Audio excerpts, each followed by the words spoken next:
Assalamualaikum warahmatullahi wabarakatuh. Bertemu lagi dengan saya di Tio PW.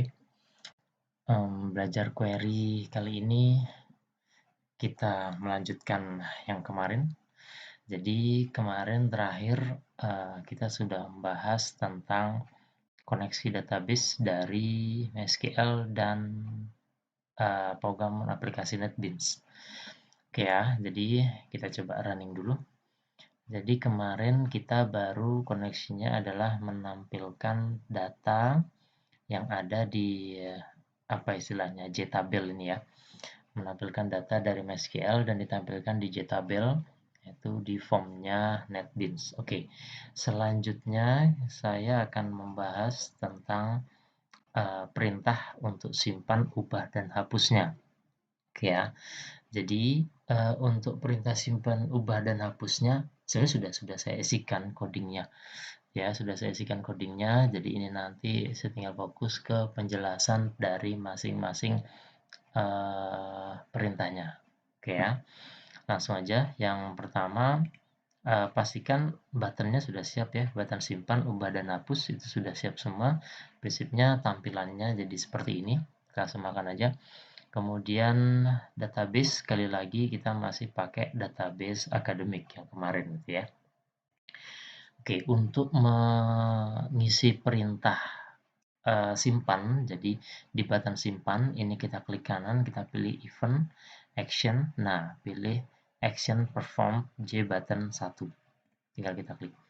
Ada cara yang lain, jadi cara yang lain sama aja caranya, ini kita klik desain, kita kembali, atau ini kita klik 2 kali. Kalau kita klik 2 kali, dia nanti akan sini. Nah, oke, ini jadi untuk button name-nya belum saya ganti. Jadi ini button 1, button 2, dan button 3. Jadi button 1 simpan, button 2 ubah, button 3 hapus. Nah, nanti bagi kalian yang mau mengubah name-nya akan lebih bagus ya. Lebih bagus memang harus diubah name-nya. Jadi misalkan kalau simpan mata kuliah ya button simpan MK misalkan gitu ya. Kemudian button ubah MK dan button hapus MK misalkan gitu. Oke ya, nih. Baik, ini button pertama yaitu perintah simpan.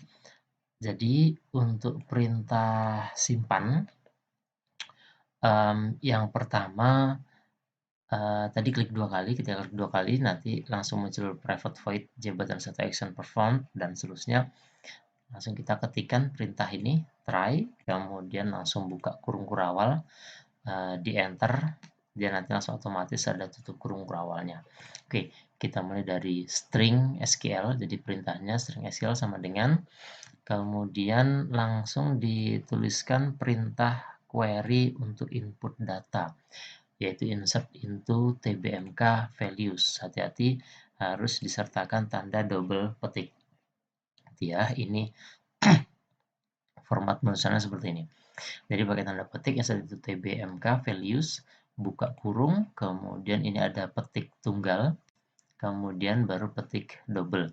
Jadi petik tunggal di sini maksudnya adalah untuk di values-nya, karena kalau kita tahu perintah insert into setelah values itu apa data yang mau diisikan harus di dalam tanda kurung gitu ya. Oke, tanda kurung. Kemudian ini JTextField 1. JTextField 1 di sini adalah yang ini ya. Ini JTextField 1. Ya, kemudian JTextField 1 ini untuk pengisian kode mata kuliah. JTextField 2 untuk mengisikan nama mata kuliah. JTextField 3 untuk SKS. Gitu ya. Oke, kembali lagi. Jadi, insert tbmk mulai dari JTextField 1 dot gettext, kemudian buka kurung tutup kurung, kemudian hati-hati pemisahnya pakai koma dengan penulisan format seperti ini, kemudian JTextField 2 untuk nama MK dan JTextField 3 untuk SKS, jumlah SKS. Kemudian terakhir ditutup dengan seperti ini. Oke, sudah. Kemudian baris selanjutnya setelah perintah insert into-nya saja di sini kita mengambil metode koneksinya ya, connection-nya, kemudian statement dan execute update perintahnya.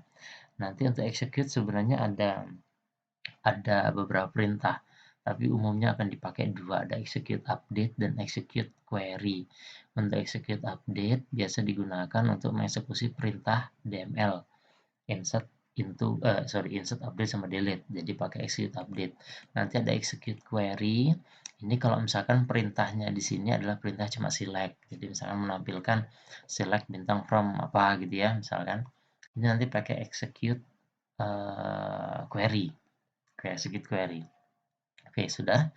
Jadi ini insert into, kemudian ini mengambil koneksi dan statement. Koneksi dan statement ini ada di koneksi.mhs. Nah, di sini ya koneksi. Kemudian statementnya juga ada di sini. Jadi ada public connection dan ada public statement. Oke, itu. Selanjutnya ada di J option pane di sini untuk menampilkan message dialog. Jadi kalau misalkan nanti proses eksekusi sudah berhasil, data sudah masuk, dia akan mengeksekusi ini. Show message dialog menampilkan data berhasil disimpan ya. Kemudian selanjutnya di sini ada init data matkul. Init data matkul itu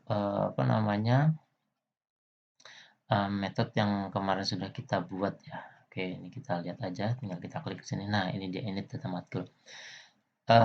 Dengan kata lain, jadi init data matkul ini semacam untuk menampilkan datanya. Oke ya, untuk menampilkan data dari tabel ke maksudnya dari tabel ada dalam database maksud saya. Dari tabel ada dalam database ke J tabel yang ada di form matkul. Oke ya. Jadi mengambil ini, kemudian ada perintah ini tambahkan select bintang from tbmk. Ini sebenarnya perintah yang ini saya gunakan untuk merefresh ya, untuk merefresh. Jadi maksudnya ketika data berhasil disimpan, di refresh di sini, jadi nanti data yang sudah masuk ke dalam tabel di dalam database di refresh, kemudian dia akan nampil di form atau J-tabelnya form mata kuliah intinya itu. Kemudian sini saya ada lagi yaitu metode kosong. Metode kosong ini saya gunakan, nah ini. Jadi ini cuma saya gunakan untuk menghapus teks, clear text. Jadi prosesnya itu setelah simpan berhasil, ketika klik simpan, oke, berhasil, kemudian kita klik oke, 3 text field-nya itu langsung kosong. Jadi untuk menghapus data di text field aja, menghapus text field. Oke, sudah. Kemudian ini ada perintah catch-nya. Perintah catch ini maksudnya kalau misalkan dia tidak berhasil, dia akan mengeksekusi yang ini. Data gagal disimpan. Ya. Oke, ini untuk perintah insert atau perintah input ya. Yang perlu diperhatikan di sini adalah jadi intinya begini, ini adalah perintah dasar untuk insert ke dalam tabel ya. Perintah dasar dalam tabel. Mungkin nanti yang kalau misalnya mau ditambahkan, misalkan penambahannya yaitu misalkan mendeteksi text field-nya ini. Ketika ada text field yang kosong, maka dia belum bisa proses simpan, misalkan gitu ya. Nanti silakan ditambahkan sendiri. Atau mungkin dari 3 text field, kalau ada salah satu yang kosong, dia tidak bisa menyimpan, jadi ada muncul notif bahwa data harus dilengkapi, misalkan gitu. Dan lain sebagainya. Oke, itu untuk menguji gitu ya. Untuk menguji perintah insert yang sudah kita buat. Sekarang kita coba running. Oke, ini ya. Sudah muncul, kita isikan misalkan kode mata kuliah, kita isi MK10 misalkan. Nama mata kuliahnya Matematika Diskrit misalkan, kita tuliskan SKS-nya 3, kita simpan. Oke, data sudah berhasil disimpan, kita klik OK. Nah, ini jadi tadi ada perintah oke ya, jadi tadi data berhasil disimpan, ini dia sudah muncul. Ketika kita klik OK, langsung mengeksekusi ini perintah init data matkul, dia merefresh datanya yang tadinya dia sudah masuk ke dalam database, kemudian di perintah ini data matkul dipanggil lagi untuk ditampilkan ke J tabelnya di sini. Kemudian dia akan mengeksekusi kosong. Jadi ini juga langsung terhapus, terhilang gitu ya. Oke, Ini untuk pengujian simpan, pengujian untuk perintah simpan. Jadi kita sudah berhasil, tinggal nanti bisa ditambahkan notifikasi. Maksud notifikasi dimaksud adalah misalkan ketika kita mau klik simpan, dia akan mendeteksi text field-nya ini dulu. Misalnya ketika ada text field yang masih kosong, nanti akan muncul notif bahwa data kurang lengkap atau data belum lengkap. Jadi dia belum eksekusi perintah simpan. Ya, oke, itu pengembangan selanjutnya nanti bisa ditambahkan sendiri. Oke, itu silahkan dicoba perintah simpan. Selanjutnya ini nanti kita lanjut ke perintah ubah. Oke, saya akhiri dulu untuk perintah simpan. Saya tutup dulu. Assalamualaikum warahmatullahi wabarakatuh.